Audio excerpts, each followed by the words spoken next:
Bonjour, je me présente, je suis Noto, runner sur Ratchet& Clank. Donc cette vidéo va vous permettre de comprendre un peu mieux les subtilités de la run. On parle ici donc de Ratchet Gladiator Any%. J'ai lancé la run en fond. Donc c'est un Any%, donc on va jouer donc dans la difficulté la plus basse, et le but va être simplement de finir le jeu le plus vite possible. On a tout de même une restriction principale qui va être le fait de ne pas utiliser un certain glitch qui est une catégorie à part qui s'appelle le load cancel. À part cela, euh, qu'est-ce qui va être intéressant dans cette run? Qu'est-ce qu'on va pouvoir donc voir de différent par rapport à d'autres runs? Donc j'aurais peut-être présenté le jeu en priorité. Ratchet Gladiator donc est un jeu d'action plateforme de la série des Ratchet Clank. Si vous avez déjà joué aux anciens, au premier, deuxième ou troisième, faut imaginer le gameplay avec beaucoup moins de plateformes par rapport aux anciens. Ici on se concentre beaucoup sur les combats d'arène. Et là, comme vous pouvez déjà le voir dans l'interface, en fait, on va avoir un certain nombre d'armes disponibles. Le point important sur les armes, c'est que juste en dessous, par exemple, du canon magma que vous voyez ici, il y a une barre rouge qui est donc une barre d'expérience. Et va falloir savoir gérer le niveau d'expérience de nos armes. Le canon magma et le duo de vipère, donc les deux premières armes qu'on possède, on va vouloir au minimum les jouer. Surtout ne pas les faire level up, parce que toutes les armes, lorsqu'elles level up, ont un temps d'animation qu'on verra dans la run, et qu'on ne peut pas skip, donc qui nous fait purement et simplement perdre du temps si c'est des armes qu'on ne veut pas level up. Donc là j'ai lancé un petit peu de brut la course, mais en fait qu'est-ce qui se passe en fond? On est au tout début de l'histoire, donc Ratchet est enlevé par une organisation. Enfin, on va passer un petit peu le lore, mais globalement, ce que nous on va devoir faire, c'est toujours le même cycle, c'est-à-dire être sur la station de Red Zone, donc la zone que vous voyez actuellement, réussir les épreuves, battre possiblement un boss, qu'on verra plus tard. Et une fois qu'on a réussi ces épreuves, on va partir en campagne. Qu'est-ce que les campagnes? En fait, c'est on va se rendre automatiquement sur des planètes. Chaque planète aura une campagne différente à faire, qui sera en fait une série de missions obligatoires à faire pour avancer dans le jeu. Et il y aura aussi une notion de points de terreur. Les points de terreur, en fait, c'est littéralement les points qui nous permettent d'aller au tournoi suivant. Donc vous allez le voir dans le base split, on a en fait un premier segment qui va être constitué de Qualification, Catacomb Fort, Saratos, Chronos et Avenger. Et en fait, Catacomb, Saratos, Chronos sont des planètes qu'on va donc visiter. Et Avenger est en fait la partie tournoi. Là actuellement nous sommes donc dans le championnat de qualification, qui est donc le tout premier entre guillemets tournoi que nous allons faire. Il ne contient pas de boss, c'est juste des épreuves, des vagues d'ennemis que vous pouvez voir, notamment ce défi-là que nous voyons. Et donc actuellement nous n'avons pas les armes que nous voulons à tout prix faire level up. C'est-à-dire que nous avons le canon magma et le duo de vipère, qui sont donc respectivement un fusil à pompe et des mitraillettes légères. Et c'est absolument pas les armes qu'on a envie d'utiliser. Nous, ce qu'on va voir plus tard, ce sera le LM, qu'on peut voir dans le split de Saratos, donc le lance-mine, et le Flay, le Scorpion Flay, qui est donc en fait une espèce de masse d'armes. On a envie, avant de la fin de la run, d'arriver avec le lance-mine au niveau 10, donc qui est le niveau maximum pour les armes. Vous avez pu voir là l'animation de level up d'une arme, du canon magma, et donc cette animation là qu'on va devoir éviter au maximum, vu que même si ça apporte des dégâts, c'est sur une arme qu'on n'a pas envie de jouer, qui ne va pas nous aider dans les runs, notamment pour les boss, donc on veut absolument les esquiver. Donc là on vient de finir les qualifications et on part pour Catacomb. Donc on va commencer tout d'abord obligatoirement par la campagne, c'est-à-dire que tant qu'on n'a pas fini la campagne on ne peut pas aller faire les défis. Vous pouvez noter que dans mes splits, à côté par exemple de Catacomb, vous voyez un petit 3. En fait c'est pour indiquer quel défi supplémentaire on va vouloir faire pour aller gagner des points de terreur. Chaque planète a un certain nombre de défis optionnels, en plus de leur campagne, qui vont nous rapporter un certain nombre de points. quand on a fini toutes les campagnes d'un segment et qu'on a assez de points, donc on peut accéder au tournoi. Donc on va vouloir avoir une route optimisée pour obtenir le maximum de points en faisant le minimum de défis. Donc là on est sur on va voir la première technique intéressante de la run qui est l'hyperstack. Donc là je vais mettre sur pause. En fait ce qu'on vient de faire c'est qu'on a fait un premier saut en l'air, puis un deuxième, donc ça c'est une mécanique de base du jeu, le double saut. Et là on vient de rentrer dans les menus après avoir fait une attaque aérienne, donc en fait un coup de clé en l'air qui nous ferait tomber beaucoup plus vite au sol. Et donc là on est juste au-dessus d'un gouffre. Donc si je sortais de ce menu tout simplement, là je tomberais et je mourrais. Sauf qu'en fait en rentrant spécifiquement dans les commandes du jeu, on va reset la position de Ratchet et on va pouvoir avoir le droit de faire une attaque en l'air supplémentaire. Et en fait ça va nous permettre de gagner de la hauteur, de la distance et de passer le gouffre en le répétant plusieurs fois, comme vous allez le voir.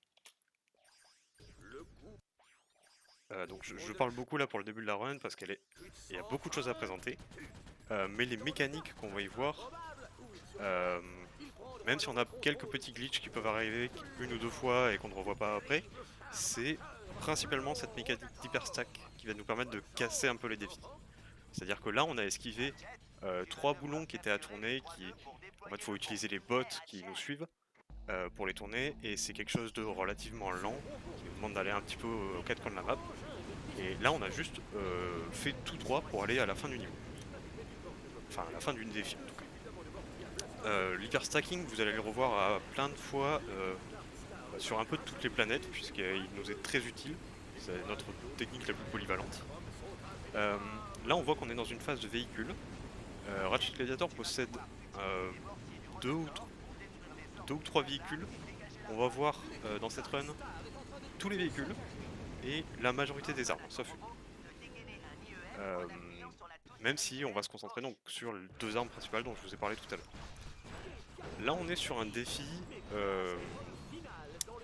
en fait, oui voilà, je vais parler de la RNG, il y en a relativement peu dans la run. C'est-à-dire que là par exemple tous les spawns d'ennemis sont des spawns fixes, ils vont spawner au même endroit, il y en aura le même nombre, ils vont juste attendre que vous ayez fini une vague pour spawner. Ce qui fait qu'en fait en connaissant les spawns de chaque ennemi, vous pouvez optimiser votre DPS en allant frapper à l'endroit où ils vont respawn. C'est une mécanique qu'on va voir beaucoup, notamment dans les tournois, dans les phases de tournoi, parce que, notamment quand on aura le lance-mine, pouvoir placer nos mines à l'avance va nous permettre de faire un gain de DPS absolument fantastique, puisqu'on aura... En fait, les mines, une fois posées au sol, on le verra plus quand on aura l'arme, donc sur la prochaine planète, mais en fait, il y a le temps où elles sont, où on les jette, les temps où elles s'arment, le temps où elles repèrent un ennemi, puis le temps où elles se rendent sur l'ennemi. Ce qui fait qu'en fait, pour optimiser les mines, on veut qu'elles soient le plus près possible de l'adversaire qu'on veut toucher. Techniquement, elles peuvent le repérer d'un peu plus loin, mais on ne peut pas perdre de temps parce que la mine se déplace pour les frapper. Là, on a déjà fini la première campagne de Catacombe, enfin la campagne de Catacombe.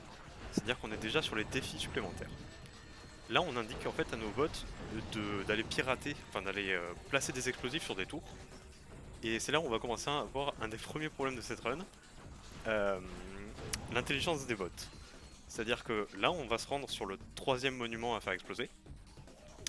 Et en fait, vous allez voir qu'un des deux bots va rester coincé en bas. Tout simplement parce que j'aurais pas pris assez de hauteur et du coup, il va pas réussir à passer. Il y a des patterns pour manipuler les bots. Je les maîtrise pas encore tous. Même les records du monde ont du mal à avoir toujours des bots consistants. Et donc ça reste un élément de gameplay à prendre en compte. Même si la run est plutôt bien connue, le jeu étant de 2006, on a toujours des imprévus, notamment donc, que ce soit avec certains ennemis, et notamment de nos propres bots qui peuvent parfois se placer au mauvais endroit. Donc ça reste une run qui peut faire jouer pas forcément de l'aléatoire, mais de l'adaptation. L'aléatoire, on n'en verra qu'une seule fois, et c'est encore très très loin. Ça sera sur Char, qui est donc dans le prochain segment, constitué de Char, Orkson et Crusader. Là pour l'instant, on n'a juste pas assez pour acheter le lance-mine. parce qu'en fait je fais une route qui n'est pas encore optimisée. C'est-à-dire qu'en ramassant assez d'argent, en fait, on aurait pu acheter à ce niveau-là le lancement, ce qui nous aurait fait gagner du temps et de l'XP. Hélas, ma route que je prends actuellement n'est pas optimisée pour cela, donc on va délayer d'un défi notre achat du lancement. Ce qui n'est pas horrible, ça ne détruit pas la run, c'est juste qu'on va prendre un petit peu de retard là-dessus.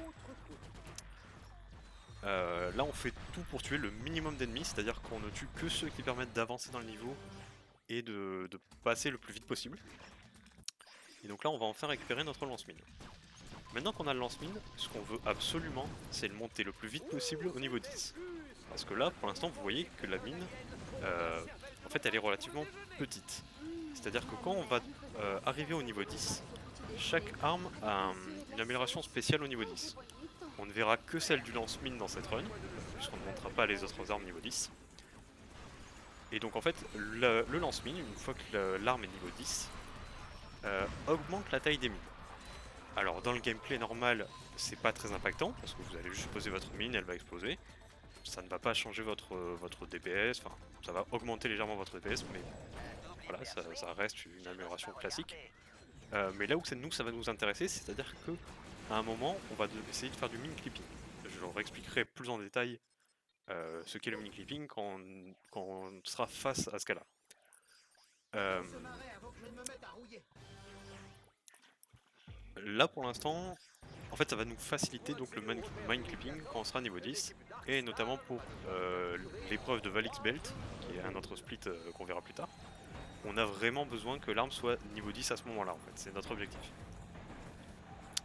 Là donc on voit un deuxième véhicule, le quad, et en fait on va l'utiliser, normalement on doit ouvrir 3 points pour pouvoir ouvrir cette porte, mais on est en speedrun, donc nous on va juste faire un clip en sortant du véhicule au bon endroit en fait. On a coincé le véhicule entre deux murs en fait, et vu qu'on sort normalement à gauche du véhicule, là on force pour réussir à sortir de l'autre côté du mur. Un des premiers boss qu'on va voir, c'est pas un boss de segment, c'est donc en fait c'est un peu une exception. Normalement les boss sont après chaque segment, donc sur Avenger, Crusader, Vindicator. Là on a un boss de planète. Et en fait on doit donc nos bots doivent pirater les orbes. Pendant ce temps là nous on va en profiter pour prendre de l'XP sur les lance-mines et tuer les ennemis qui arrivent. Donc là on est passé donc niveau 2 sur le lance-mine. Ah oui, il faudrait peut-être que je vous explique la roue en bas à gauche, c'est l'interface.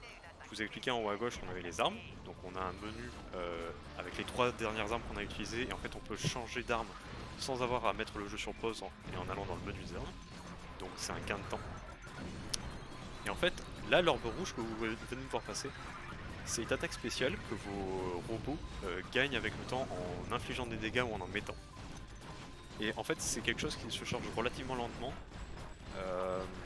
et qui met énormément de dégâts.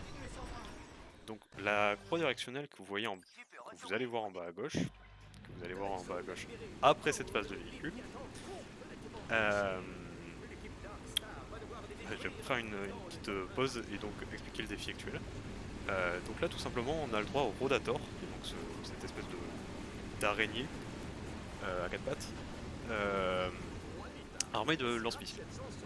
Lors de ces phases, on va essayer au maximum en fait d'optimiser le temps du rotator. C'est-à-dire que la vitesse de marche est assez lente du rotator quand on se déplace comme ça sur les côtés. Par contre, on peut faire des sauts latéraux, c'est-à-dire à gauche et droite, qui sont beaucoup plus rapides en final. Donc en fait, ce qu'on va faire, c'est essayer au maximum de viser et tirer sur les ennemis tout en faisant des sauts latéraux. Normalement, si on a une très très bonne maîtrise du rotator, on peut quasiment faire tout le niveau qu'avec des sauts sur le côté.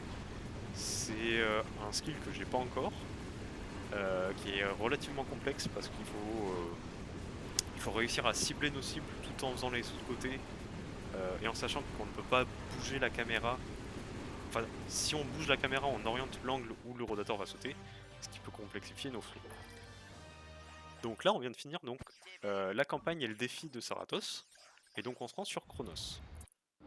Alors petit fun fact, Chronos, voilà, le dieu du temps, Et effectivement, c'est une des planètes où on va passer le plus de temps, parce que la campagne de Chronos est très très longue. Le défi supplémentaire dans Chronos, donc le numéro 2, n'est pas excessivement long, mais la campagne principale, elle est très longue. Là, on a acheté notre première amélioration. On va en acheter 2 dans le jeu. Là, on a acheté donc celle de choc, enfin d'électricité, qui fait en fait que lorsque les armes équipées de cette modification touchent un ennemi, enfin tuent un ennemi, vous allez voir, il y a ces arcs électriques qui passent d'ennemi en ennemi. Donc pour nous c'est très bien parce qu'en fait ça veut dire que quand une mine va toucher un ennemi, elle va aller mettre des dégâts à tout le monde. Et en fait plus on fait de kills, plus on va ramasser d'expérience. Donc c'est génial pour nous d'avoir ce mode très tôt, en fait tout simplement dès qu'il est disponible dans Chronos, pour pouvoir cumuler un maximum d'expérience, même sans tuer toutes les cibles possibles en fait, parce que l'arc électrique va nous permettre de prendre des kills beaucoup plus facilement.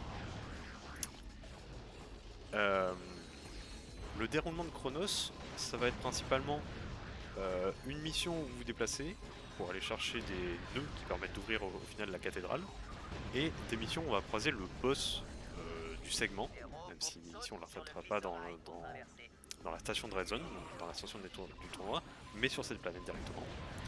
Et en fait on va avoir plusieurs affrontements avec lui avant de l'affronter dans la cathédrale. Donc ici il faut faire en sorte que nos bots viennent pirater ce point. Et là on se permet, on a enfin l'expérience nécessaire pour passer niveau 4. Là alors l'expérience c'est pas quelque chose de linéaire dans le sens où une run peut mal se passer, on peut rater des ennemis, on peut rater de l'expérience, notamment avec un trick qu'on expliquera avec ce boss la dernière fois qu'on le croise à la cathédrale. Et donc on peut se retrouver en retard d'expérience. Et donc le savoir gérer l'expérience de ces armes est un point nécessaire pour avoir une run intéressante, ou au moins optimisée. Donc là c'est un combat qui s'est passé relativement rapidement parce que tout simplement le lance-mine est une arme qui fait excessivement mal dans le jeu, et c'est pour ça qu'on va favoriser cette arme là. Et comme vous avez pu le voir, le boss en fait n'a pas duré longtemps tout simplement parce qu'on a déjà notre lance-mine qui était au niveau nécessaire pour avoir les dégâts pour tomber le boss très rapidement. Alors là, à chaque fois qu'on va passer dans ces espèces d'arènes, on va tout simplement pouvoir éviter entièrement le niveau qui est prévu en faisant ce saut qui est possible sur toutes les arènes qu'on va croiser. Il y en a 2, donc là c'était la première qu'on a croisée, et vous verrez quand on va affronter ce boss, ce sera dans une même arène, pas au même endroit, et en fait on va donc pouvoir passer complètement le niveau, qui est un niveau qui se passe normalement sur rail. C'est une des seules mécaniques qu'on va pas voir du jeu. C'est-à-dire que normalement vous êtes censé pouvoir glisser sur des rails qu'on voit à droite et à gauche en fond en tout cas. Et en fait nous avec donc l'hyperstack qu'on revoit là comme mécanique, on va pouvoir passer complètement ce niveau, chose qu'on refera quasiment sur tous les niveaux de rails. On va les contourner grâce à cette mécanique. Là on fait le plein de munitions pour une raison très simple, c'est une chose qu'on va éviter en général puisque ça fait perdre du temps et qu'on peut trouver des munitions dans les niveaux. Mais ici c'est qu'on a besoin de prendre de l'expérience à l'avance en fait, pour s'assurer d'être assez haut niveau sur le lance-mine pour les boss qui vont arriver. Ici on tue même ces 3 ennemis qui, par exemple, qui ne sont pas nécessaires pour avancer au prochain niveau. Normalement il y a juste 2 vaisseaux à détruire. Là normalement en fait quasiment tous les ennemis que vous voyez mourir là actuellement sont des ennemis qui ne sont pas nécessaires pour avancer dans le jeu, mais qui sont une source d'expérience importante et donc un avancement important pour nous. La gestion des munitions aussi est une chose très importante. Dans Ratchet Gladiator, quand vous tuez certains ennemis, quand vous tuez un ennemi, sur certains il y aura une chance qu'il drop des munitions, sur d'autres, par exemple les gros que vous voyez ici avec la clé dans la main, il y aura 100% de chance qu'il drop des munitions. Comment fonctionnent les munitions quand on les ramasse? En fait ça drop un espèce de petit triangle vert que vous pourrez voir au fil de la run. Et en fait, les munitions que ça va vous accorder arrivent de manière relativement compréhensible. C'est-à-dire que ça va pas être du hasard les munitions qui vont vous être données.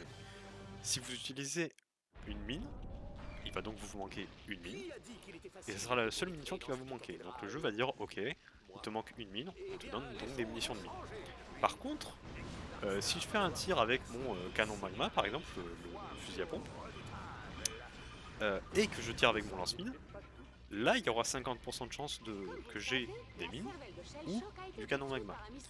Donc en fait ce qu'on veut éviter à tout prix nous, en fait c'est pas grave d'utiliser une autre arme, par contre faut vraiment qu'on fasse attention à pas en utiliser 2-3, parce qu'à partir de là les chances qu'on récupère des munitions dont on a besoin, normalement des munitions de mine, vont diminuer. Donc en fait si on optimise bien notre route, on peut être sûr à 100% d'avoir toujours la munition dont on a besoin, c'est-à-dire des munitions de mine, si c'est les seules qui nous manquent. Parfois je vais tomber à 0 de munitions parce que j'aurais mal géré mes munitions, et à ce moment-là je peux me retrouver dans un cas un peu compliqué où soit j'attends de trouver des munitions pour être sûr d'avoir des mines, soit j'ai un ennemi devant moi par exemple que j'ai besoin de tuer maintenant, et je prends le risque qui me donne des munitions qui ne correspondent pas à l'arme dont j'ai besoin actuellement. Sur le défi par exemple de Chronos, qu'on verra juste après le boss qui arrive, c'est un problème qui peut être assez violent, dans le sens où vous allez entrer dans un cycle de je tire au canon magma parce que j'ai plus de munitions, donc je drop du canon magma, donc j'ai toujours pas de munitions de lance-mine, etc. etc. Boss très intéressant ici, parce qu'en fait il y a deux manières principales de le passer.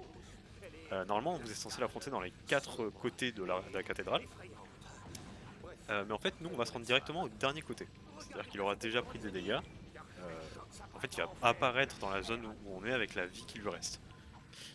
Donc là j'essaye un mine clipping, en fait j'essaye de faire en sorte que la mine me pousse à travers le mur.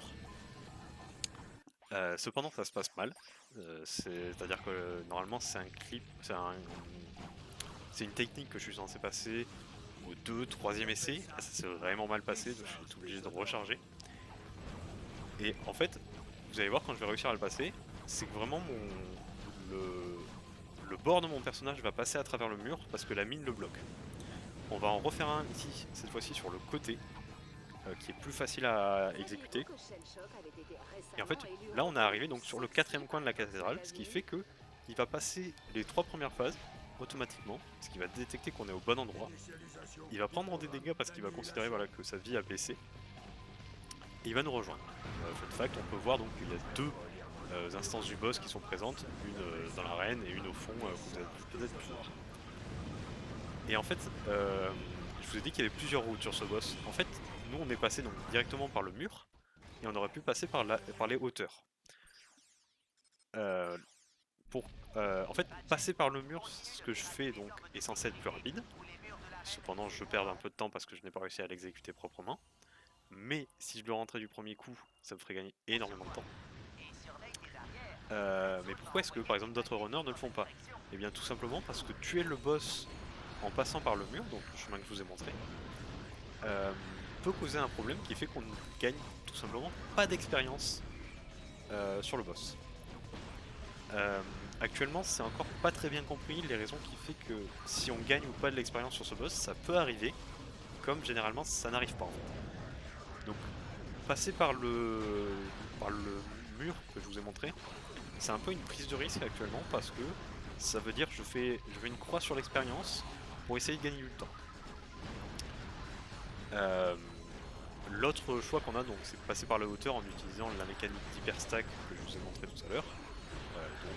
En fait on va aller de rebord en rebord pour arriver dans la zone où on se trouve actuellement d'ailleurs. C'est pas forcément évident de voir parce que la caméra bouge beaucoup et on n'a pas bien vu, on voit pas forcément bien le niveau. Mais en fait là on est juste au-dessus du niveau où on vient de se battre contre le boss. En fait on serait passé par ces couloirs pour rejoindre donc la dernière zone de la cathédrale. Donc là on arrive sur la fin de Chronos et on va se retrouver donc sur le premier vrai tournoi qui va être Avenger. Vous pouvez voir donc que je vous ai parlé de LM et de Flay, qui sont donc les armes qu'on va utiliser, lance-mine et le fléau du scorpion, donc en français. Fléau du scorpion qu'on verra sur la prochaine planète. Et là on va aussi essayer de récupérer la clé, l'amélioration de la clé. En fait c'est donc tout simplement une amélioration de nos dégâts au corps à corps, ce qui va nous être très utile parce qu'en fait ici on va passer tous les défis. Une fois qu'on aura passé ces défis, donc on va en faire un supplémentaire encore une fois, donc le numéro 2, si vous le voyez sur le split. Et en fait le numéro 2 nous demande de nous battre sans arme, autre que notre arme de mêlée. Euh, alors il faut savoir que l'arme de mêlée ne peut pas être améliorée avec de l'expérience, donc ça ne sert à rien d'essayer de se battre avec avant pour gagner de l'expérience. Et en fait on peut acheter à certains moments du jeu des améliorations pour la clé. Et en fait nous on l'a récupéré parce que on sait à l'avance que le défi qu'on aura une fois qu'on aura fini Avengers, le défi supplémentaire, sera donc ce combat à la clé, et en fait on va pouvoir tuer des ennemis d'un seul coup, enfin tuer des ennemis beaucoup plus vite qu'on ne l'aurait fait sans l'amélioration de la clé. L'amélioration de la clé ne va nous servir qu'à ce moment-là. Elle ne sera pas réutilisée puisqu'on n'aura pas de cours mêlée à remettre par ailleurs dans le jeu. Ici il y a un petit skip qu'on aurait pu faire mais qui est un peu dangereux à tenter, c'est-à-dire qu'on peut se mettre sur le rebord. Ouais, j'aurais dû commencer par ça. En finissant Chronos, on a acquis donc les bots que vous venez de voir là, qui nous permettent de nous propulser. Et en fait, ça va nous offrir une certaine liberté, puisqu'on va... Alors, entre autres, ça va nous permettre de nous placer plus vite dans les arènes, mais il y a quelques petites techniques qu'on peut incorporer qui sont des petits skips qui sont disponibles grâce à ces bots. Vous en verrez pas beaucoup parce que je ne maîtrise pas forcément les timings pour utiliser ces bots avec une arme. C'est une mécanique assez poussée que tout le monde n'utilise pas. Et donc nous elle nous servira, donc les bots nous serviront tout simplement à nous déplacer plus facilement dans certaines arènes. Là on va être sur le défi de l'ascension de la tour de puissance, une fois qu'on aura nettoyé cette zone. Tour de puissance qui a quelques petits... qui présentent en fait des cycles, comme on peut le voir dans d'autres jeux. Céleste étant le premier qui me vient en tête pour l'instant. Et en fait, tout simplement, quand on va lancer le niveau, il va y avoir un cycle qui va être lancé. Vous allez voir avec les plateformes qui se retournent. Et en fait, c'est un cycle qui est présent sur tout le niveau. Donc, en fait, perdre du temps à un endroit de ce niveau veut dire qu'on peut potentiellement perdre un cycle et donc perdre beaucoup plus de temps plus tard dans le niveau. Donc, il faut être relativement précis sur ce niveau. Le niveau n'est pas exceptionnellement long. Pardon. Cependant, en fait, c'est vraiment un cercle vicieux dans le sens où si vous ratez un saut, si vous tombez, si vous prenez un dégât qui ne doit pas être pris, vous pouvez décaler votre cycle et vous retrouver avec donc des plateformes qui se retournent au mauvais moment. Et là, ça devient un peu catastrophique parce que voilà, c'est exactement ce que je vous parle. Là, c'est une backup strap que je fais, que j'ai essayé de faire, que j'ai raté. Parce qu'en fait je suis arrivé au mauvais moment sur cette plateforme, parce que normalement quand on a bien timé le niveau, eh bien on arrive avec la plateforme qui est du bon côté. Et là c'est vraiment le cycle qu'on veut pas, c'est-à-dire que là on est décalé entre le respawn et la plateforme. Là on se retrouve avec une plateforme qui n'est pas là, alors qu'on en a besoin. Donc on fait un hyper stack de plus. Et là on se retrouve sur une phase où il va falloir nettoyer la tour pour finir le niveau. D'ailleurs, il y a des petites améliorations à faire sur ce niveau, c'est-à-dire qu'on sait où sont les spawns. Et en fait, vous allez parfois me voir dans certains niveaux placer des mines un petit peu, on dirait au hasard, dans celle-là. Parce qu'en fait, je sais qu'il y a des ennemis qui vont spawn à cet endroit-là, et du coup, je pré-place mes mines. Dans certains défis, ça sera très important de pré-placer au bon moment pour pouvoir quand il va y avoir par exemple 2-3 spawns d'ennemis, si vous avez pré-placé au bon endroit, vous pouvez être présent sur le deuxième spawn ou le troisième spawn et gagner énormément de temps. Donc là on arrive au défi dont je vous ai parlé, où on ne peut utiliser que l'arme en mêlée. Il faut savoir qu'il y a des petites subtilités sur l'arme en mêlée, ce qui est relativement étonnant dans le sens où normalement tout le jeu quasiment se fait avec les armes à distance, ou alors avec des armes de mêlée spécifiques, notamment le fléau que nous verrons plus tard. Mais ici, l'utilisation de la clé, il y a quelques subtilités. Je vous prie de m'excuser. En fait, il faut savoir que on ne veut absolument... En fait, Ratchet, quand il tape, a 3 patterns. Enfin, a un seul pattern découpé en 3 animations. La première et la deuxième sont rapides, c'est quand il fait simplement ce coup là, un seul coup. Le deuxième il va enchaîner dans la même direction.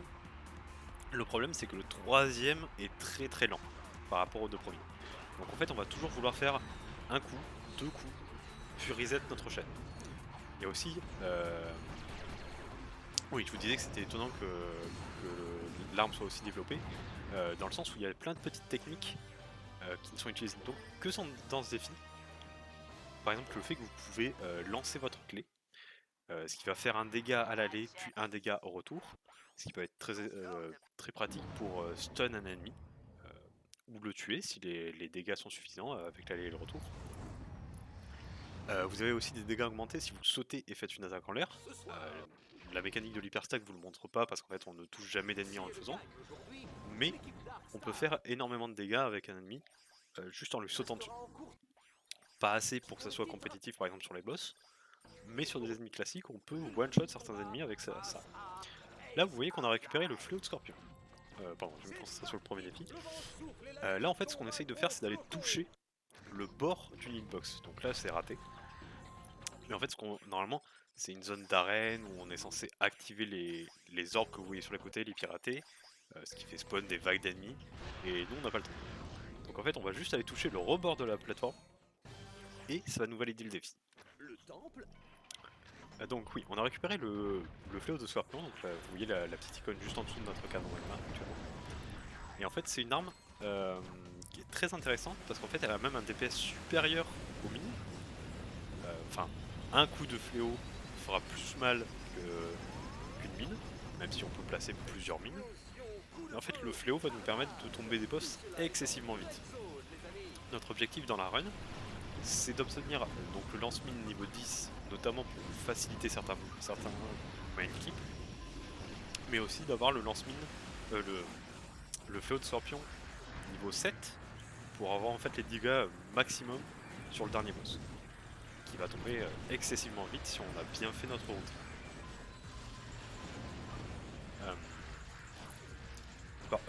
Par exemple, une des choses qu'il faut retenir, c'est qu'une fois que vous avez le lance-mine niveau 10, vous allez vouloir en général utiliser le fléau pour continuer à gagner de l'XP, puisque une fois vos armes niveau 10, elles ne gagnent plus d'XP, et ça ne sert donc pas à rien les améliorer.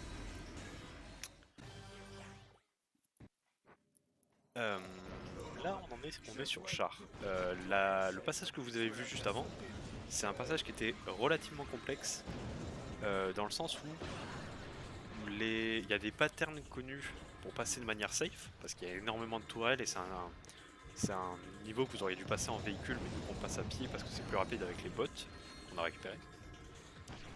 Et en fait le problème c'est que les tourelles peuvent un peu nous troller, prendre l'aggro à des moments où on veut pas. C'est pas forcément de la RNG dans le sens où c'est pas de l'aléatoire pur, c'est-à-dire qu'on pourrait comprendre le comportement et avoir le comportement qu'on veut, c'est juste que c'est très complexe parce que passer un peu trop à droite ou passer un peu trop à gauche peut faire que une tourelle vous détecte pas. Par exemple cette tourelle là, il y a moyen de passer sans qu'elle vous repère. Ce qui fait que vous pouvez tourner le dernier boulon à droite tout seul au lieu d'appeler un robot pour le faire, ce qui est un peu plus long. Là on a déjà fini la campagne et on va faire, donc là c'est on va faire quelque chose qu'on va revoir bien plus tard dans la run, c'est-à-dire qu'on va faire ce défi supplémentaire puis on va le refaire parce qu'en fait on continue à gagner des points de terreur même en refaisant les défis qu'on a déjà fait.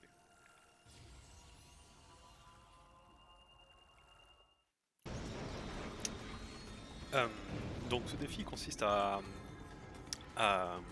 tourner dans l'arène pour aller chercher les points à tourner, les boulons à tourner. Et en fait, c'est le seul endroit de la run où il y a de la RNG, puisqu'en fait vous n'avez pas le droit de vos armes de base. Par contre, il y a vos armes qui sont présentes un peu partout dans le labyrinthe. Sauf que certaines armes ont deux patterns de placement. Par exemple, quand vous allez voir, quand on va recommencer le défi, il peut y avoir soit nos deux petites mitraillettes, soit le fléau. Là, c'est le pattern qu'on va dire plutôt, en tout cas que je trouve plus bénéfique, parce qu'on se retrouve très vite avec le fléau, donc on peut gagner de l'expérience dessus. Le fléau fait déjà très mal, même au niveau 1 ou 2. alors qu'on n'a pas envie de faire monter nos duos Viper. C'est le seul endroit où en fait on peut noter une vraie range.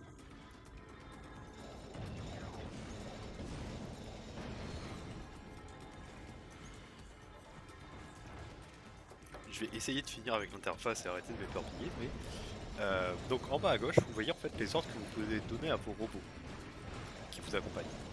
La touche tout en bas qui est toujours disponible, en fait, c'est pour les regrouper autour de vous. Par exemple, parce qu'ils font une action et que vous avez envie qu'ils arrêtent pour X raison, vous allez pouvoir leur donner l'ordre de revenir. Il y a le piratage, le fait de tourner les boulons, le piratage fait de tourner les boulons, placer des explosifs, qui sont en fait 3 actions contextuelles qui vous permettent d'avancer à travers un niveau. Et là, justement, je vais m'arrêter parce que c'est un défi qui présente une mécanique qui est unique dans la run, qui est assez intéressante. En fait, vous voyez qu'il y a 2 chemins, gauche et droite, et qu'il y a des orbes qu'on peut pirater. Donc en fait, le but ici, ça va être de donner à nos bots l'ordre d'aller pirater les orbes de droite, puis de se tourner vers les orbes de gauche pour leur dire de pirater, et vous allez voir, on va passer à travers un mur, on va faire un petit clip. Pourquoi on fait ça? En fait, parce que normalement dans le jeu classique, vous allez soit choisir de passer à droite, soit passer à gauche. Imaginons que vous passiez à droite. Vous allez en fait faire le tour de la carte pour revenir jusqu'à l'endroit qui est à gauche, en fait, qui est à la gauche là pour nous actuellement. En fait, c'est ça, le jeu va comptabiliser si vous avez fait un tour complet, en affrontant des ennemis. Et nous, ce qu'on va faire, en fait, on va alors faire croire au jeu qu'on part à droite, en lui disant d'ouvrir la porte de droite, et en fait, on va d'une certaine manière se retrouver à la zone de fin directement à gauche. Donc, vous allez voir, ça va aller assez vite. On va aller se placer donc sur cette petite boîte, donner les ordres du piratage. Vous voyez les ordres passer au rouge très rapidement. Et évidemment, c'est une run où je fail ce clip, ce trick. C'est un trick qui peut être un petit peu tendu parce qu'il faut être sur les bonnes positions au bon moment. Et là, une fois qu'on est passé, normalement c'est bon. Le clip est validé. Et en fait, on a complètement passé un niveau qui aurait pu nous prendre 1 minute, 1 minute 30, selon si on le faisait régulièrement. Ici, il va falloir aller tourner tous les boulons qu'on voit. Donc on a 6. Donc en fait, ce qu'on va faire, nous, c'est toujours essayer de placer 2 bots, enfin chaque bot sur un boulon, donc 2 bots qui soient toujours placés. Et en fait, on a nettoyé toujours les zones en avance. Vous avez pu voir très rapidement aussi que la touche pour regrouper nos bots a pu passer à une espèce de croix médicale. C'est pour dire en fait que un de vos bots est mort. C'est quelque chose qu'on va essayer d'éviter au maximum, parce qu'en fait quand un bot meurt, il a une animation pour se relever, et évidemment ça interrompt son action. Donc c'est quelque chose qu'on va vouloir éviter au maximum. Et de 2. Troisième nœud détruit. Et de 4. Quel suspense. 5 nœuds détruits. Donc là le prochain défi ça va être énormément de piratage pour les bots, et en fait nous on va devoir tenir la zone contre des vagues d'ennemis. C'est pas forcément un défi qui est très dur, par contre c'est un défi qui est très important en termes d'expérience. Parce que là on commence à avoir les... Alors en fait on a besoin d'avoir le fléau du scorpion au niveau 3, et on a aussi besoin de gagner beaucoup d'expérience très vite sur les ennemis. Le fait d'avoir le fléau du scorpion au niveau 3, c'est ce qu'on va vouloir pour le prochain segment, enfin pour la fin de ce segment, donc Crusader, c'est qu'on va pouvoir tomber très très vite le boss du segment. Donc là c'est notre objectif principal, de le monter au maximum. Donc je vous ai expliqué l'interface côté bot, vous avez la minimap en bas à droite, et on a aussi la notion de boulon. Alors elle est moins importante que dans les précédents Ratchet & Clank, puisque celle-ci pouvait permettre d'acheter des armures, des armes, des modes. Ici elle va nous servir à relativement moins de choses, dans le sens où certes on pourra acheter des armes, on pourra acheter des modes pour les armes. Je vous ai présenté le choc électrique qui permet de toucher plusieurs ennemis. On a aussi récupéré le mode de froid. Je vous en ai pas parlé quand on l'a eu, mais on l'a eu au début d'Orson d'ailleurs, quand je vous expliquais le premier clip. Le mode de glace va nous permettre en fait de à la fois augmenter nos dégâts par arme sur chaque coup, et en même temps de freeze complètement des ennemis. J'en ai pas parlé, mais en fait on joue au jeu dans la difficulté la plus basse, donc évidemment pour tuer les ennemis le plus vite possible. Mais aussi, faut pas sous-estimer cette difficulté parce qu'il va y avoir des passages avec certains ennemis où on peut risquer de mourir. Notamment, alors on parle très peu des noms officiels des ennemis, donc on appelle ça nous généralement une langouste, voilà, ouais, plutôt une langouste, on en parle. Mais en fait on a un ennemi que je vous montrerai un peu plus tard dans la run, qui en fait peut, lorsqu'il nous met un dégât, en fait quand il va tirer en continu, quand il va nous toucher, il va nous mettre en animation où on prend des dégâts, où on est un petit peu stun, et en fait il peut nous enchaîner. Ce qui peut nous tuer très très vite puisqu'il a des dégâts très élevés. Et en fait en 3-4 tirs on va dire, il peut nous tuer. Et dans certaines phases, si on fait pas attention, on peut se faire surprendre par ça et juste mourir parce qu'on a pris un stun, puis un coup, et notre vie est tombée. Là on est sur un des défis, enfin sur un des événements de Crusader. Et en fait c'est un événement qui est très bon avec le routing qu'on fait. Parce qu'en fait c'est censé être un événement qui vous force à jouer avec les mines. Et en fait nous c'est quelque chose qu'on adore de jouer avec les mines parce que c'est notre arme principale dans la run. Donc on va gagner plein d'expérience sur le lance-mine, normalement on va le passer niveau 8 à la fin de ce défi. Ce qui veut dire que j'ai un peu de retard d'XP, puisque je devrais être niveau 10 pour Valix Belt, enfin pour le milieu de Valix Belt, et je ne pense pas avoir assez d'XP pour être au niveau 10 à ce moment-là. Il y a notamment des backups évidemment sur notre stratégie. Par exemple, si on n'a pas le niveau 10 pour Valix Belt, en fait ça va pas nous empêcher de faire notre tricks, c'est juste que ça va le rendre plus complexe. Et ça va nous faire perdre en DPS. Ça c'est une perte qu'on ne pourra hélas pas éviter. Par contre, le fait qu'on n'ait pas les grosses mines pour faire nos clips, c'est gênant mais pas bloquant. Ça serait plus agréable de le faire avec les grosses mines parce que il est plus simple d'avoir des setups précis, on va dire, avec les grosses mines, plutôt qu'avec les petites où on va devoir jouer très collé avec les murs, ce qui peut complexifier certains setups. Alors là par exemple, il y a plein de moments où on peut noter des petites améliorations sur les runs. Ici par exemple, sur le défi précédent, en fait, certains ennemis ne comptent pas pour la fin du niveau. Tous les petits ennemis qui se déplacent à deux pattes, on dirait des petits chiens, ne comptent pas par exemple pour la fin du niveau. C'est que les humanoïdes. Ici on est sur une des épreuves, il y en a quelques-unes qui sont timées. Bon mais coup de chance en speedrun, généralement le timer là-dessus n'est pas vraiment un problème. Par contre il y a quand même des petites subtilités, c'est-à-dire qu'ici il faut faire vraiment attention. Il y a une mécanique que je ne vous avais pas encore parlé, en fait c'est que les ennemis vont nous focus. Alors je sais ça a l'air un peu stupide, là, dit comme ça, mais en fait quand on va envoyer nos bots tourner des boulons, si on s'éloigne assez de la zone où ils sont, et bien généralement les ennemis vont se désintéresser d'eux. Ce qui est quelque chose de très bien pour nous parce que ça veut dire que le bot ne va pas mourir si on le laisse tout seul. Par contre, il y a par exemple certains ennemis qui peuvent contourner cette règle. Par exemple les tourelles, même si on n'est pas là, elles vont focus nos bots. Donc il faut être sûr de ne pas laisser de tourelles près de nos bots quand ils tournent les boulons, parce que sinon ils vont juste simplement se faire tuer. Même dans la difficulté où nous sommes, la plus basse, donc en pantouflard, oui j'aime beaucoup la VF pour ça, et bien nos bots peuvent mourir très très vite, notamment sur les dégâts continus tels que le homard dont je vous parlais et les tourelles. Donc il faut vraiment faire en sorte qu'ils prennent pas le focus de ces ennemis là. Découvrons notre prochain défi. Hors de question que je dise ça. Ici on a, alors je t'en ai pas parlé à ce moment là mais j'y reviens, on a le lance-mine qui est maintenant niveau 8 et en fait le premier palier qu'on a envie de passer c'est le niveau 6. Pourquoi? Parce qu'en fait quand on va récupérer des munitions, en fait chaque bloc de munitions est censé donner un certain nombre de munitions.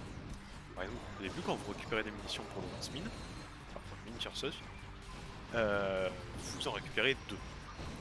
Cependant là vous voyez qu'on en récupère 3. Et en fait c'est grâce au palier du niveau 6, qui fait qu'on va récupérer plus de munitions. Et en fait à partir de là ça va nous faciliter grandement tous les défis en fait où on va récupérer des munitions. C'est-à-dire vous verrez il y a certains défis où ça va être un peu une guerre d'attrition, où le but est normalement si vous jouez au jeu pas de speedrun, en fait la difficulté principale viendra du fait que vous n'aurez plus de munitions à un moment.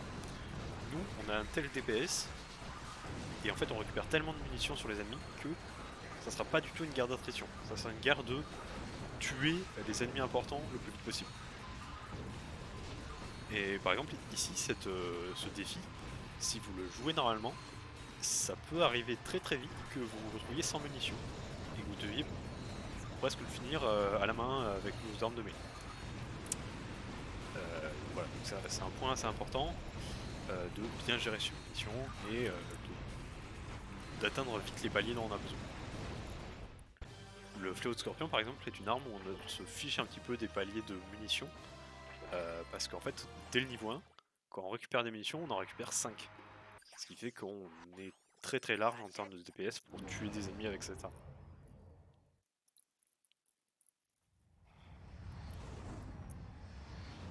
On favorise aussi le lance-mine par rapport au fléau de scorpion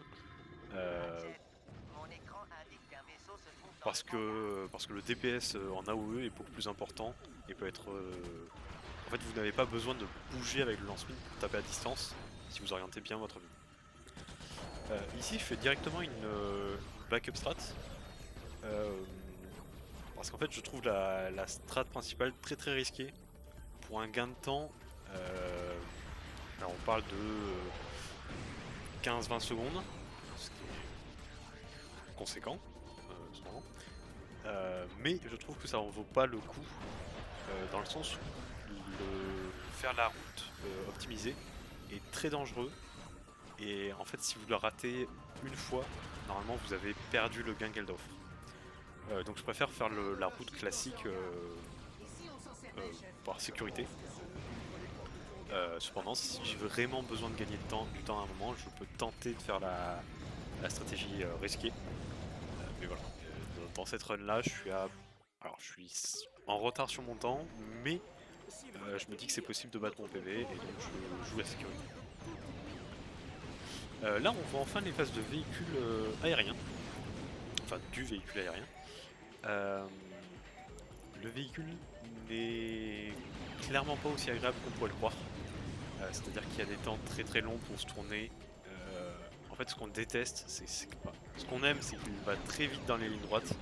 Mais à partir du moment où il faut virer, cibler un ennemi précisément sur un côté, ça devient vite très très long. Donc ce qu'on va essayer de faire, c'est d'avoir toujours en visée l'ennemi qu'on veut. Et en fait de se tourner entre les spots d'ennemis pour être toujours sur le bon endroit. Chose que j'ai appris récemment d'ailleurs, vous avez un tir donc principal, celui que vous entendez là actuellement, le tir rectiligne on va dire, ainsi que les fusées. Les fusées quand on joue normalement au jeu, en fait il semblerait que on soit obligé de rester appuyé pour loquer tous les ennemis, puis de relâcher. C'est une fausse mécanique dans le sens où vous pouvez spammer le bouton des missiles, des fusées, et en fait vous allez en envoyer énormément. Et ça en fait c'est une petite information, mais quand moi j'ai commencé le speedrun, ben, je ne le savais pas, et donc je le faisais mal, et autant le dire, voilà, ça peut toujours être une information intéressante.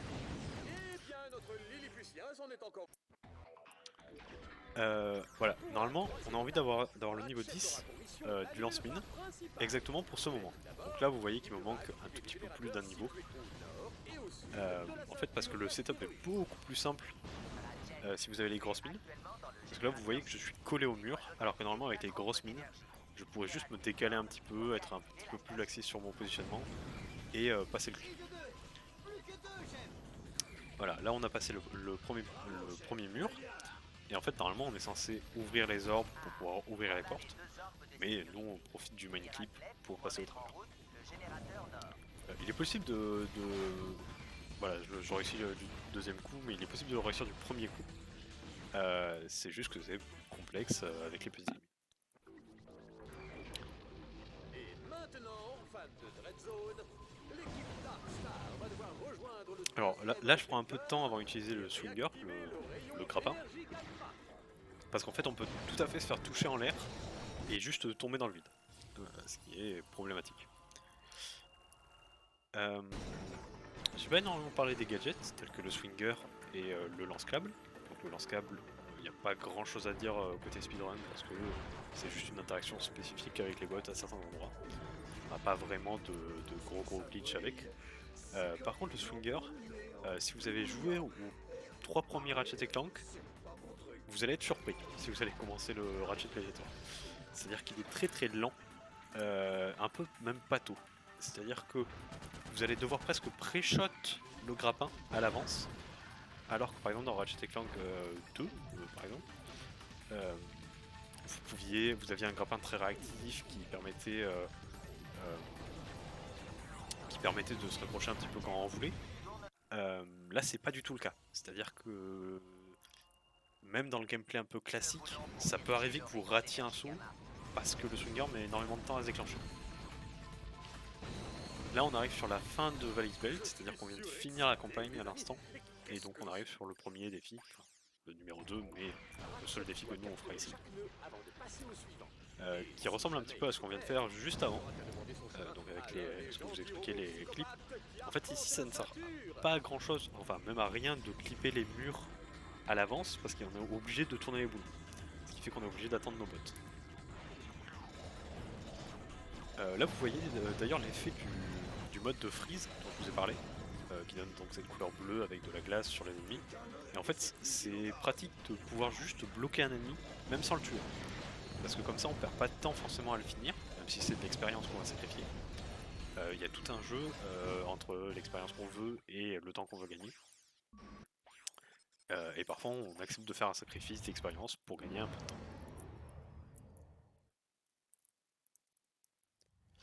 Là on va arriver sur Torval, qui est donc ce que le jeu vous fait croire comme la dernière planète de la campagne, mais pas tout à fait. C'est une planète relativement technique dans le sens où vous allez voir, mais on a un défi un peu exceptionnel à bord d'un véhicule. On a beaucoup de phases de véhicules sur Torval. Et vous allez voir, j'expliquerai la strat quand on y sera, mais il y a encore une fois une strat un peu unique à ce niveau. Là pour l'instant on fait des choses classiques, c'est-à-dire détruire des tourelles, faire du piratage pour désactiver une porte, c'est voilà, du classique. Donc là, voilà, c'est le niveau un petit peu particulier. En fait, on doit détruire 12 drones qu'on a vu partir un petit peu devant nous, qu'on voit ici à gauche, et avec le motojet qu'on a. En fait, nous, on va placer à l'avance des mines et se dépêcher en fait de retrouver les drones pour les faire. En fait, les drones s'éloignent de nous en permanence, donc on va essayer de les pousser sur les mines. Le problème étant qu'en fait, les mines ne sont actives que si on est à une certaine distance, assez proche d'eux. En fait. Ce qui fait que par exemple là, les 2 premiers drones ont pu passer parce qu'en fait j'étais trop loin de mes mines, donc mes mines étaient désactivées. C'est un niveau qui peut être un peu dur à appréhender, dans le sens où il peut aller très vite ou être extrêmement long. Là par exemple on voit que je tape à plusieurs reprises les murs, c'est quelque chose que je suis censé éviter au maximum parce que le motojet en fait, même si elle accélère très vite, elle a une vitesse de pointe qui est intéressante, donc on n'a pas envie de taper un mur et de redescendre à zéro. La motojet peut être parfois un peu compliquée à manœuvrer, dans le sens où il n'y a pas de marche arrière, par exemple, un truc tout bête, ou très lente en tout cas. Donc il faut faire attention à ses placements. Là on va traverser le niveau avec la motojet et en fait on va juste passer à côté des nœuds, envoyer nos bots et utiliser la mécanique dont je vous ai parlé, c'est-à-dire que les ennemis ne tirent pas sur les bots si on est trop loin. Cependant le bot il peut toujours tourner le boulon, peu importe la distance où il est. Donc nous en fait on va passer toute la vague d'ennemis pour aller se rendre au prochain nœud qu'on a besoin de tourner.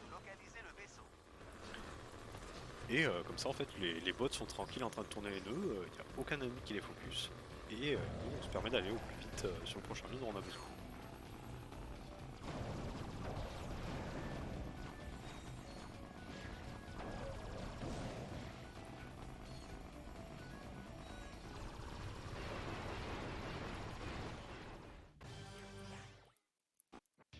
Et donc là on arrive enfin au dernier défi de Torval, qui va donc exploser cette statue pour récupérer une fusée.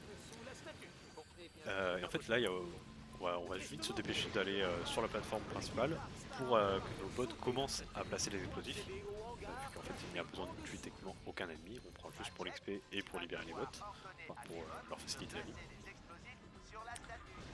Et donc on va se permettre là pour le moment, vu qu'on peut rien faire pour optimiser, pour accélérer ce temps, de gagner un maximum d'expérience en tuant les ennemis critiques. Les ennemis ne représentent ici pas un grand danger pour les bots.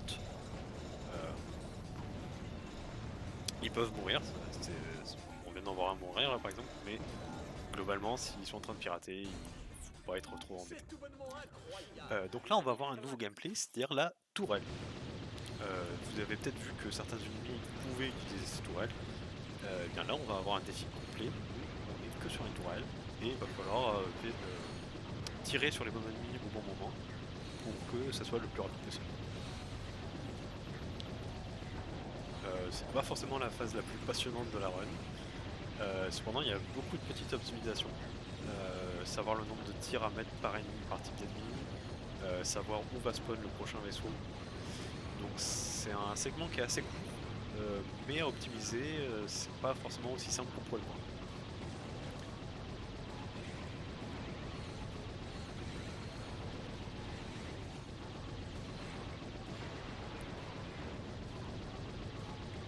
Alors je vais profiter de ce temps pour rappeler que je joue sur émulateur, PS3 donc.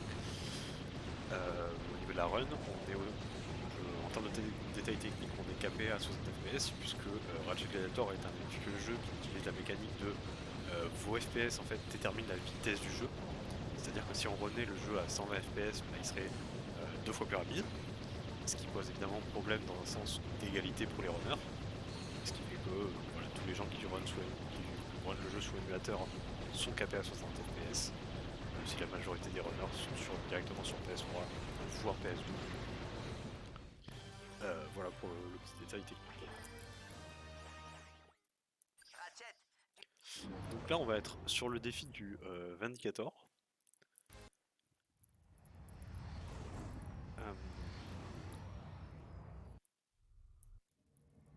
Eh bien.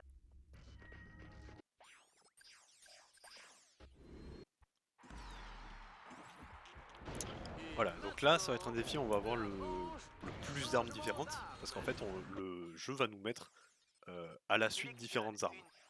Même des armes qu'on ne possède pas, par exemple le Fusionator, qui est le sniper du jeu, est une arme que je ne possède pas, que je n'ai pas acheté et que je n'achèterai pas dans la run.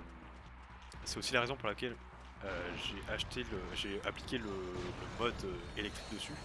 C'est parce qu'en fait on a le droit d'équiper des modes sur des armes qu'on ne possède pas quand on nous les donne, et le mode restera.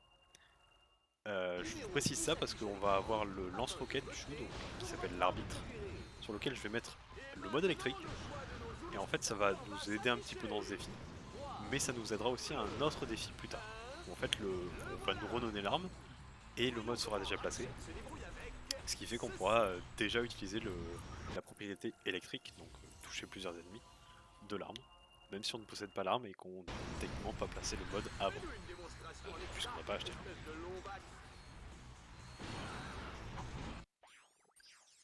Tu peux équiper une même arme de plusieurs.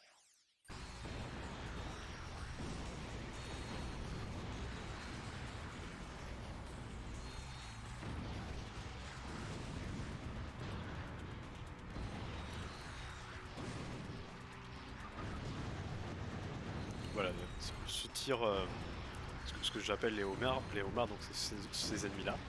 Et en fait, comme vous prenez un espèce de mini-stun sur le premier coup, c'est tout à fait possible de prendre un deuxième DK et potentiellement un troisième et donc de mourir là-dessus. Je vous ai dit qu'on ne voulait absolument pas augmenter le duo de Viper, de Viper et le canon magma au début du jeu. C'est vrai et faux. C'est-à-dire que les augmenter nous fait perdre du temps. Cependant, les niveaux ne sont pas entièrement perdus parce que on se trouve dans ce genre de défi où on est obligé de les utiliser. Là j'ai pas possibilité de changer d'arme. Donc le fait qu'il soit niveau 2 m'aide un petit peu quand même à tenir ce défi, de terminer plus vite. Là on est sur un défi timé, mais timé dans le mauvais sens pour nous. C'est-à-dire que les 2 minutes 10 qui sont indiquées sur le timer, le but c'est juste de survivre durant ces 2 minutes 10. Ce qui fait qu'on va passer 2 minutes 10 à gagner de l'XP et à juste survivre.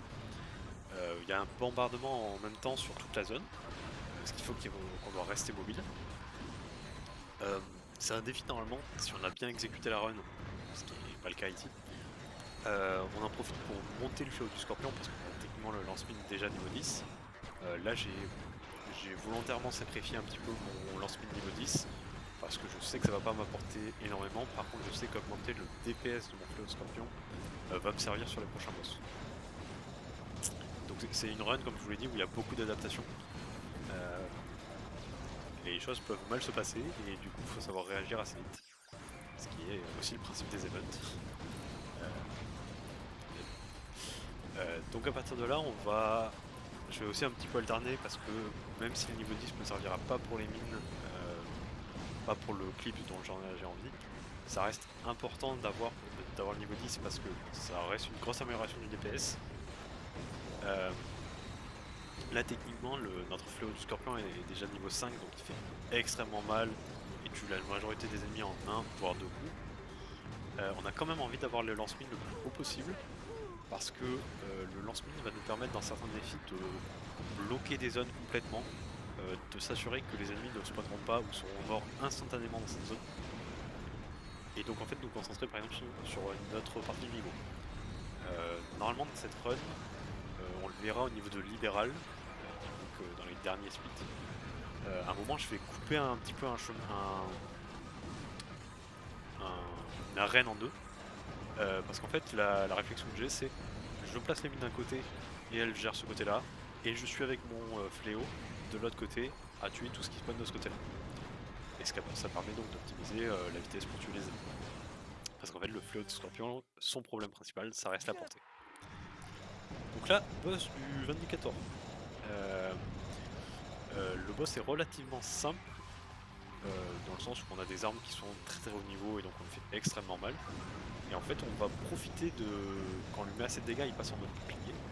Et en fait comme il va forcément foncer vers nous, on va mettre entre lui et nous des mines. Ce qui va augmenter le DPS pendant qu'on va reprendre le fléau de scorpion normalement. Là je me rate un petit peu parce que j'aurais dû changer directement au fléau de scorpion plus tôt. Et c'est un boss qui dans sa dernière phase, voilà, juste là, peut nous tuer avec son rayon. C'est parce que son DPS est très élevé. Et en fait on reste statique avec le fléau. Parce qu'on peut normalement le tomber encore plus vite. Mais ça va être un boss qui peut surprendre. Et là on va profiter d'un petit glitch, enfin d'un petit rebord qui n'était pas forcément prévu par le jeu. Pour aller slider directement ici. Et en fait c'est normalement tous les orbes rouges et oranges que vous voyez, c'est des orbes sur lesquels on doit taper pour les activer. Sauf que nous en fait on va pas le faire parce que ça fait perdre trop de temps. Et donc en fait on va directement utiliser des rebords du jeu qui n'ont pas été prévus pour pouvoir passer plus vite le stade.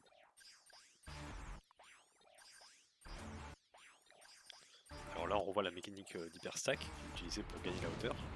Et là on va utiliser le fait que le canon magma permet de couper une charge. C'est-à-dire que vous allez pouvoir charger, tirer, pour arrêter la charge et me mettre en position pour être sur le rail directement. Parce qu'en fait si j'étais encore en train de charger avec les bots, je ne pourrais pas me mettre sur les rails. Le personnage glisserait tout simplement à côté, ou irait trop vite. Et donc je me retrouverais à tomber du rail.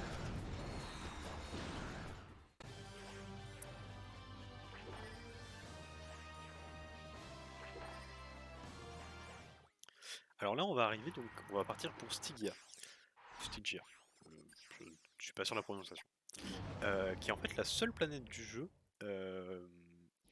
avec Ghost Station, qui sera la dernière planète du jeu, qui n'a pas de défi supplémentaire. C'est-à-dire que vous n'avez que la campagne. Ce qui s'affecte un petit peu dans le sens où, évidemment, on ne peut pas faire de défi dessus pour gagner plus de points pour dérouler les prochaines zones, vu qu'il n'en a tout simplement pas. Stygia, le début est relativement complexe, parce qu'on a encore une phase de rotator, ce qui est un peu particulier. Mais surtout c'est une des rares phases de rotator où on peut mourir. Il n'y avait pas vraiment de risque sur les autres fois où vous manipulez le rotator, en théorie. Par contre celle-ci peut être compliquée, c'est-à-dire que là vous me voyez en visée en bas tout simplement parce que je sais qu'il y a ce kit de soins à l'avance et je l'ai raté évidemment, mais je suis plutôt haut en vie donc ça devrait bien se passer.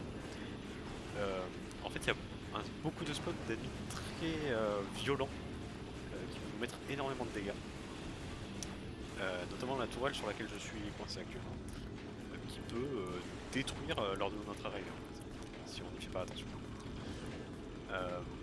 Là, quasiment ma vie est restée quasiment tout le temps au-dessus des 75%, mais tomber à 25% dans ce défi, c'est très commun. Ça peut arriver très très vite. Là, on est sur une phase un peu plus classique où il va falloir qu'on aille envoyer nos bots tourner les boulons pour réactiver donc les paratonnerres. Donc nous, notre but, c'est d'aller le plus vite possible à chaque nœud, envoyer les bots et nettoyer les zones le plus rapidement possible. Le prochain défi sera un peu plus intéressant puisque ça sera en fait une phase de véhicule où il va falloir protéger les bots des ennemis qui vont spawn. Par contre le prochain défi sera un peu particulier parce qu'il y a notamment beaucoup de lag qui peut arriver puisqu'il y a beaucoup d'ennemis et le jeu n'est pas forcément optimisé pour autant d'ennemis en même temps, notamment si vous les tuez tous très vite. On reverra ça sur Ghost Station aussi, puisqu'on aura exactement le même problème où en fait on va tuer trop d'ennemis trop vite et il y en aura beaucoup qui seront affichés à l'écran. Donc le jeu le supporte assez mal et donc il faut faire attention à ce qu'on tue, à la vitesse où on les tue. Je n'en ai pas parlé, mais une mauvaise surprise qui peut nous arriver, c'est que le jeu parfois, alors dans de relativement rares occasions, peut soit se softlock dans certains défis. Il y a un défi par exemple à Qualification qui est donc le premier segment du jeu. On peut tout simplement se softlock et perdre 30, 40, 50 secondes à devoir refaire un défi en entier. Donc faut faire attention à ça. Et le deuxième point important, c'est que le jeu peut potentiellement, dans de très rares occasions, freeze. Ça m'est arrivé dans une ou deux runs sur la vingtaine, 25 que j'en ai fait. Je vais pas mentir, c'est quelque chose de très triste quand ça arrive. On n'est pas encore sûr de toutes les raisons de pourquoi ça arrive. Donc on a des vagues idées de ce qui peut le causer, mais on n'est pas sûr à 100% de ce que c'est, des causes précises. Oui, donc là on se retrouve sur le dernier défi de Stygia, qui est en fait 3 vagues sur 3 côtés différents de la station. Et en fait on va en profiter au maximum voilà, pour level up notre fléau du scorpion. Normalement on est censé avoir le lance-mine niveau 10, mais c'est un sacrifice que je fais dans la run. Pour m'assurer d'avoir le fléau du scorpion qui sera niveau 7 sur notre boss final.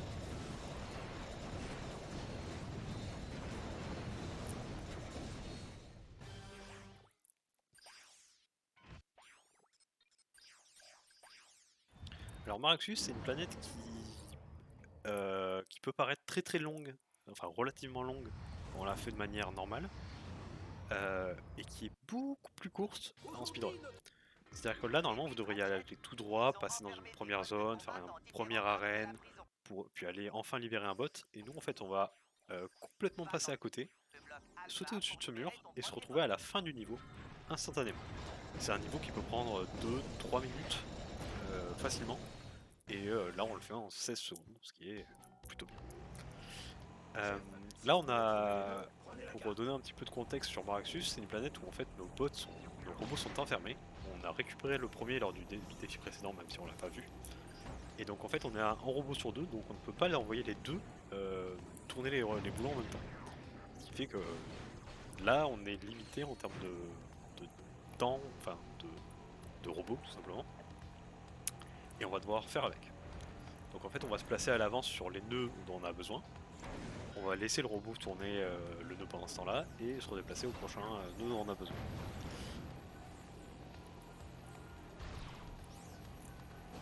Les snipers qui nous tirent dessus font assez mal au véhicule et sont relativement précis, donc c'est c'est pas commun de mourir dessus, mais faut faire attention à sa vie. C'est pas un défi qui est gratuit, on va dire.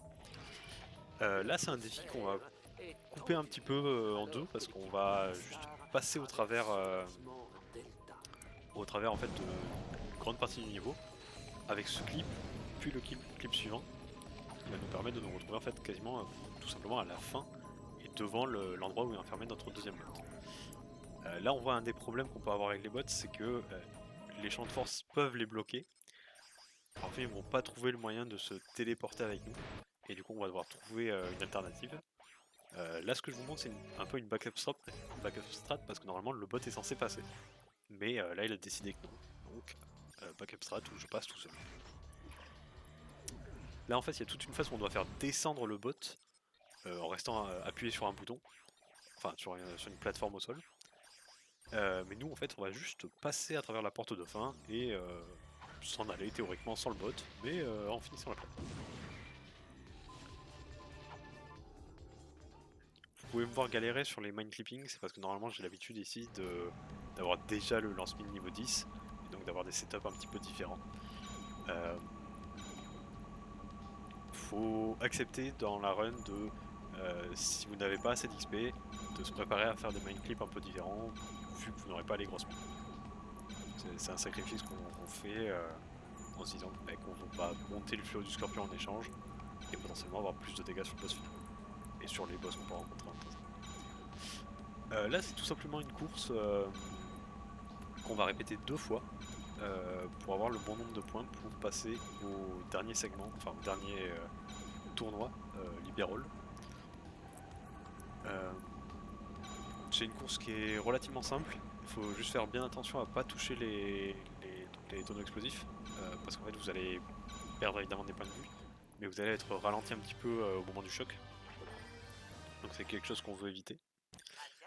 Là vous avez vu qu'on avait débloqué le tournoi de libérateur, cependant on va quand même reprendre les points.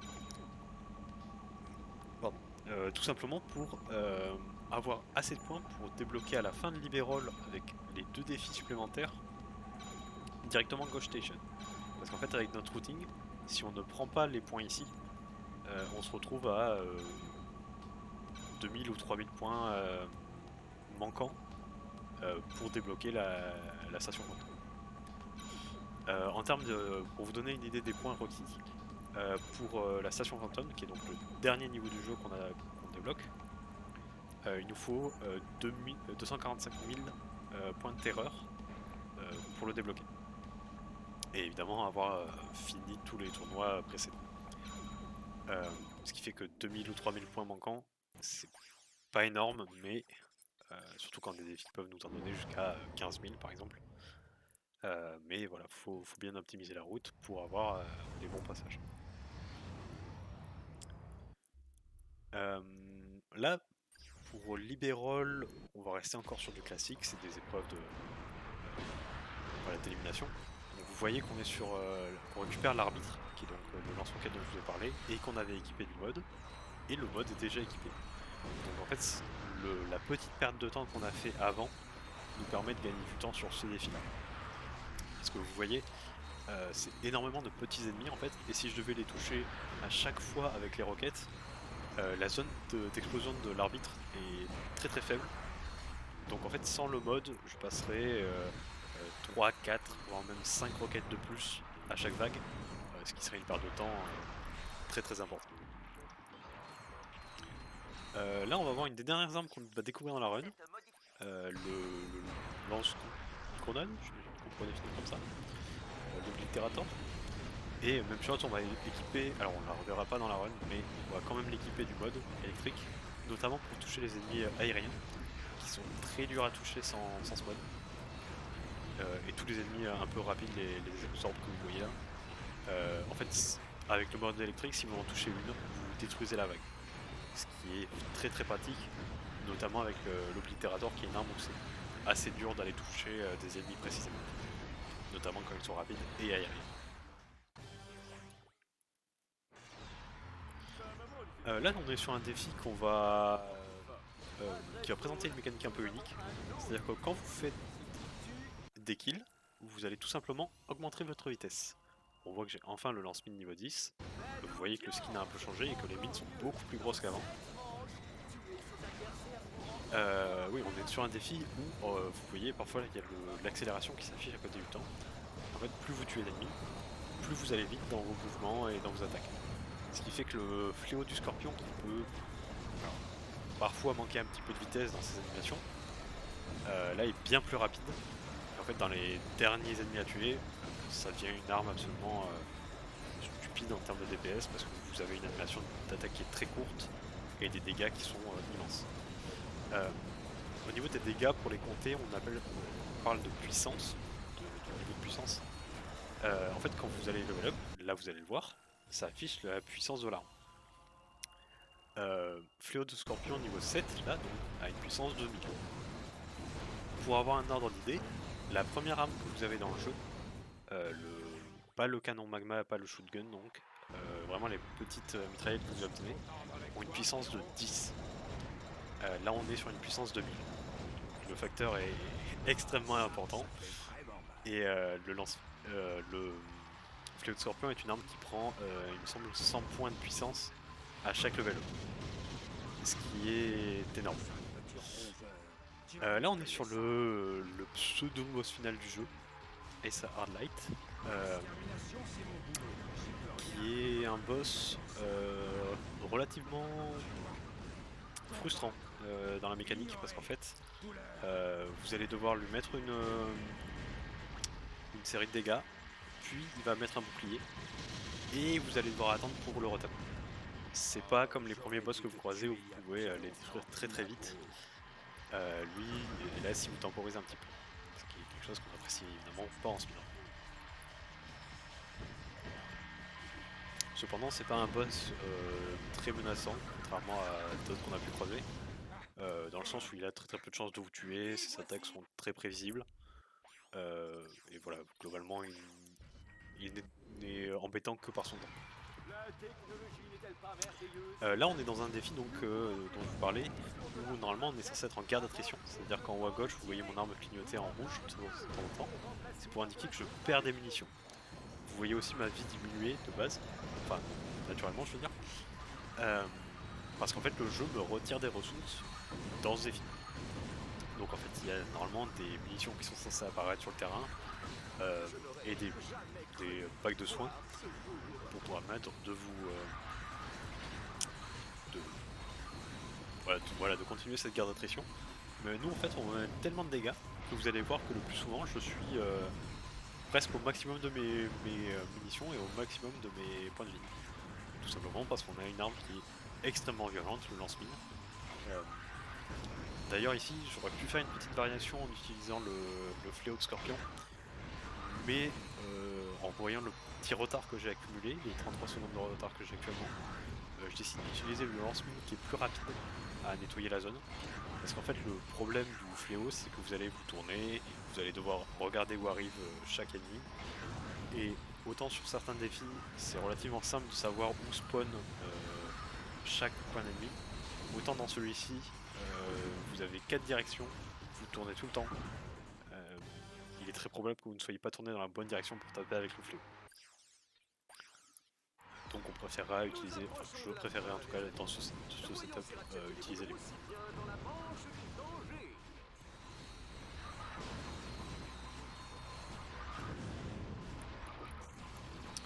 Petite chose dont je n'ai pas parlé, que vous avez peut-être remarqué depuis le début du jeu, donc on a évidemment nos points de vue affichés juste au-dessus de l'écran, et on a évidemment une barre d'XP qui se remplit à chaque kill.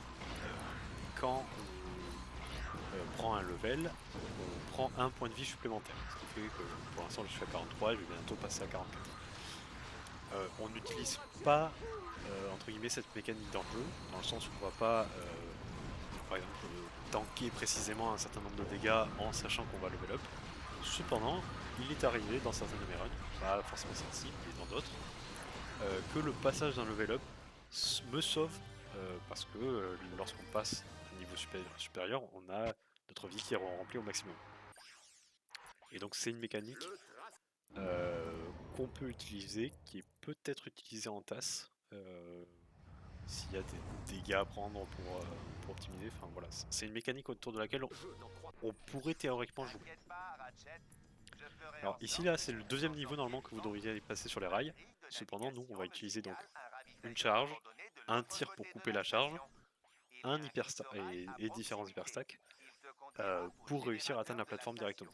Normalement vous êtes censé passer sur la gauche de l'écran, faire tout le tour de la station et revenir enfin par la droite. Mais donc ça va prendre très longtemps, c'est un niveau qui prend 2 minutes, 2 minutes 30 il me semble, quand il est fait normalement. Donc c'est un niveau très très long. Oh, mais quelle tristesse! Donc là maintenant on a enfin nos niveau 10, même si c'est très tard dans la run et qu'on est censé les avoir plus tôt, on les a quand même eu. Et donc en fait ça va nous changer un petit peu le setup pour placer notre mine vis-à-vis des murs en fait.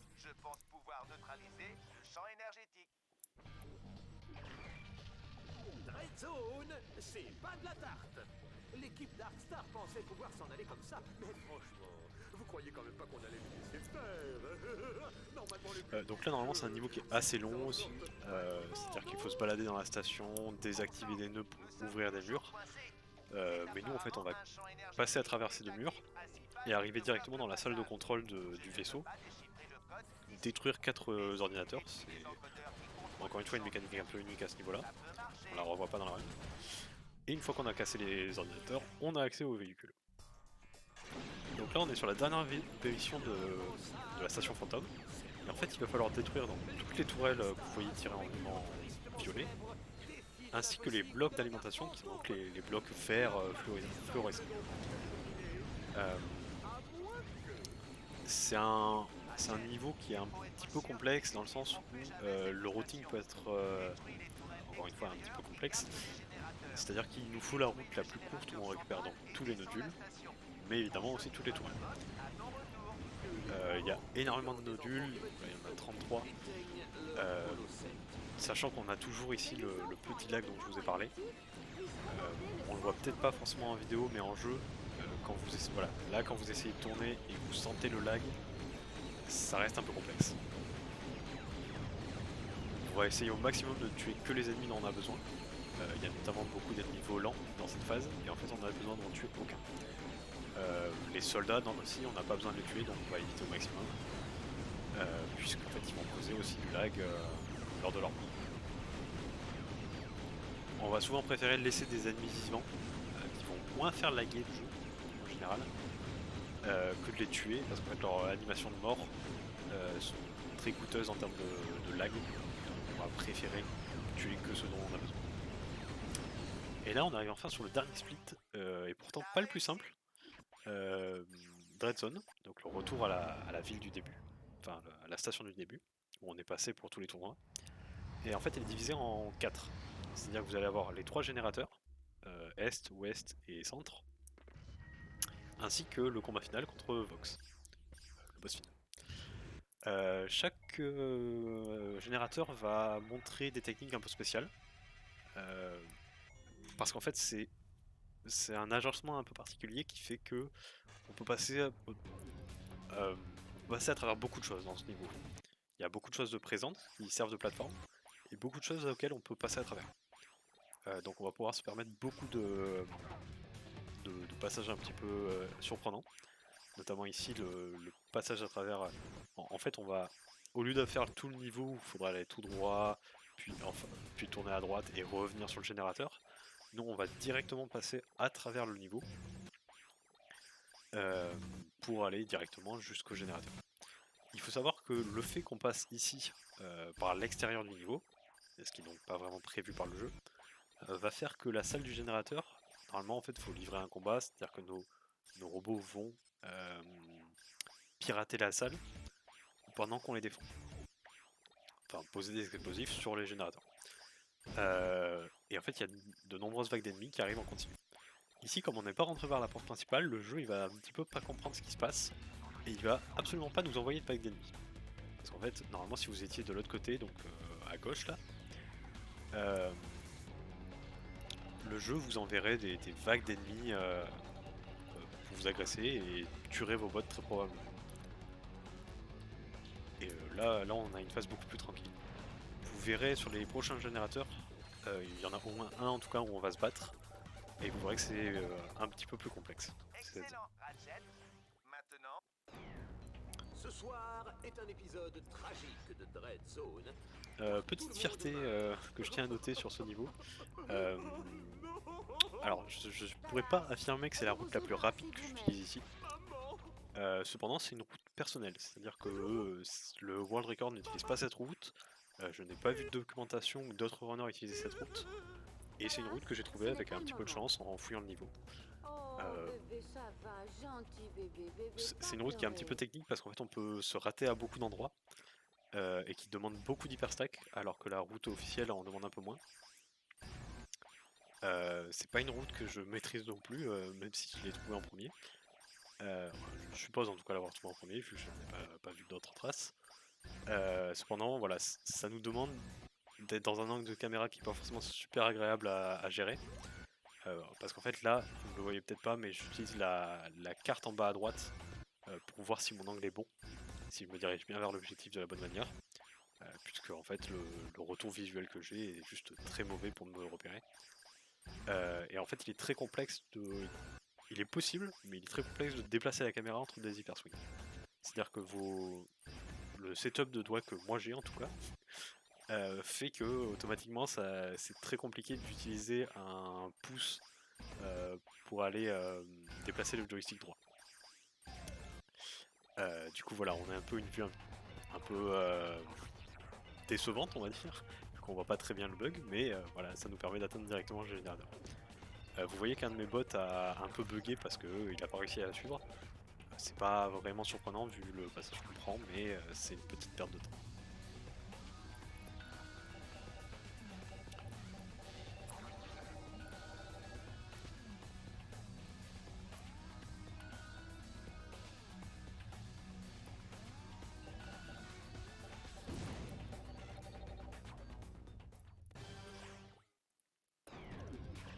Et du coup là on va se retrouver sur le dernier générateur à désactiver.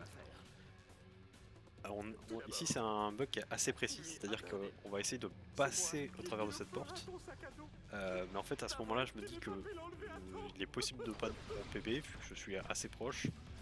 J'ai raté une première fois le skip, et donc je décide tout simplement de ne pas le faire, de ne pas le tenter. Donc je prends la safe way on va dire. Sachant que globalement le skip s'il est réussi nous fait gagner une vingtaine de sauts. Je suis pas énormément confiant, enfin je suis en confiance de battre mon PB mais je suis pas confiant d'aller tester ce glitch là. Donc voilà, c'est pour ça que je fais ce choix. Là l'endroit où vous êtes actuellement, c'est ici que le glitch nous aurait amené si on l'avait fait correctement. On aurait fait des hyperstacks, en fait on se serait placé sur une plateforme, on aurait boosté avec nos bots et on aurait fait de l'hyperstack pour arriver à côté de la tour. Faut faire attention à ces niveaux parce qu'en fait on peut se faire surprendre par les lasers que vous voyez en haut. Parce qu'en fait pour nous ils sont pas vraiment dangereux, par contre ils font excessivement mal aux bots, ce qui peut les désactiver pendant qu'ils sont en train de placer les bots.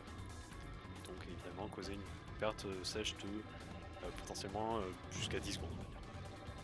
Vu que le temps que le bot se réanime, retourne sur la mine et replace le bot. Donc là on est enfin sur le dernier boss, et là c'est pour ça qu'on a voulu monter le Cloud Scorpion très très vite au niveau 7. Parce qu'il fait extrêmement mal. C'est un boss, Vox c'est un boss qui tank énormément, normalement si vous n'avez pas le bon setup d'armes. Et là vous le voyez juste fondre à une vitesse très très importante. Et on arrive enfin sur la fin de cette run. Lorsque Vox va tomber et que l'interface va disparaître, on va enfin avoir le fin du timing. Et voilà, c'était pour cette run de Ratchet Gladiator. Au-delà de la présentation de la run, je voulais aussi vous remercier en tant que reviewer, staff, etc. De ce que vous faites pour le speedrun, de tous les efforts que vous pouvez faire là-dessus. Et que voilà, c'était une joie de voir des gens comme vous qui permettaient à ce genre d'event d'avoir lieu. Et je dis ça évidemment que je sois pris ou non. en vous souhaitant une bonne journée, une bonne review et bon courage pour le reste des reviews. Au revoir.